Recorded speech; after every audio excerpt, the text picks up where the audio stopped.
Hi everybody, Leanne here. I'm going to go over the homework from this week. So let's get started. We have to do numbers, what did we do? 3 through 5 and 8. So let's go ahead and talk about number 3. So in number 3, we're looking at this fraction problem where Paul is using 3/4 of a cup of butter in a batch of brownies. And then he eats a sixth of the batch of brownies. And so you had to figure out what fraction of the cup of butter he consumed. Of course, we're going to make a math drawing to help us solve this problem, and let's get to it. So here's number 3. So you can see that I started by writing down that he needs to find a sixth of 3/4. And so what I did is I partitioned my whole into fourths, one direction, and then I colored in three of those fourths. And then you'll notice I partitioned my my array the other direction so that I could see my sixth, so that then I could color in, and that's what you're seeing in green, a sixth of a fourth. And so a sixth of 3/4 then is my 3/24, which you can see then, if you just look at that green circled area, is just an eighth. And so the whole rectangle represents the one whole cup of butter. So 3/4 of the unit then represents 3/4 of a cup of butter in this recipe. So then since I cut the unit into 6 slices horizontally, then one of these horizontal slices that I shaded in yellow represents a sixth of the batch that he ate. So then the green shaded region is the butter that Paul ate, because it represents 3 of the 24 equal pieces in the whole unit, or the whole cup of butter. All right, number 4. In number 4, you had to decide which of the following word problems is an actual case for a half times a third. And in the first one, we have a third of the children in a class have black hair and a half have curly hair. How many in the class have curly black hair?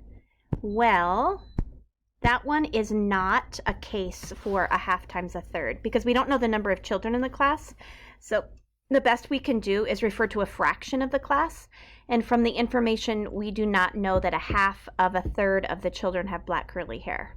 So the problem with this example is that a half is of the entire class instead of it being a half of those that have black hair. The second one, we're looking at a third of the children in a class have black hair and a half of the children who have black hair also have curly hair. How many of the children in the class have curly black hair? And so in this example, we also can't use it because we don't know the number of children in the class. So the best we can do again is refer to a fraction of the class. All right, let's get to C. A third of the children in the class have black hair. A half of the children who have black hair also have curly hair. What fraction of the children in the class have curly black hair? This one is a yes, and the reason it's a yes for a half times a third is because we know that a half of the 1/3 of the children have black curly hair. It literally says it in that problem. All right, and then in the last one, in D, we are looking at a third of the children in a class have black hair. Half of the children in the class have black hair. What fraction of the children in the class have black curly hair? Whew. Some of these get confusing, don't they? No, we can't. From the information that we're given, we do not know that a half of a third of the children have black curly hair. The problem with this example is that half is of the entire class instead of it being half of those with just black hair. All right, number 5.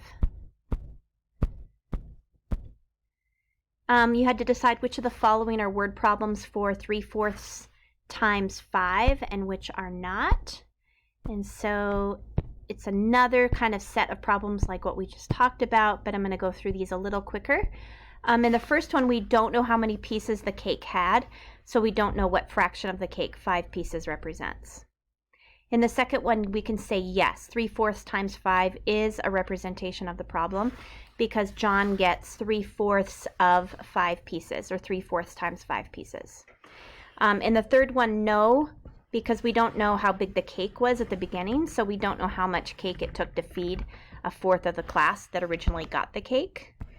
And then in the last one, again, this is a no because we don't know how many people still want the cake, so we can't split up the cake that is left. All right, and then in number 8, you had to write your own problem, I believe. Let me get back to the actual wording here. Yeah, you had to write a word problem for 1/3 times a fourth. There are, of course, lots of different possibilities, but what I want you to make sure that you do is you start with the fourth of some unit, and then you take 1/3 of that amount in your problem. And then you ask what fraction of the original unit or of the whole that you end up with. So I wrote an example for you guys. I said that a playground is 1/4 of a park, and that the asphalt that will make up that playground is 1/3 of the playground. So you had to figure out how much of the entire park is the asphalt. So do you see how I'm asking for the fraction of the entire whole at the end? So you're going to want to make sure that you're thinking of it in a similar way. Then I have a math drawing to represent that. I show that I partition my park into fourths, and then I'm taking 1/3 of one of those fourths. Since the park or the playground takes 1/4 of the park, I'm going to take 1/3 of that fourth. So then I can see that 1/12 of the entire rectangle or 1/12 of the entire park is asphalt. All right, I think that's it. Let me just double check that we did all those 3 through 5 and 8. Yep, that's it. I hope that helps. Thanks for listening, everybody.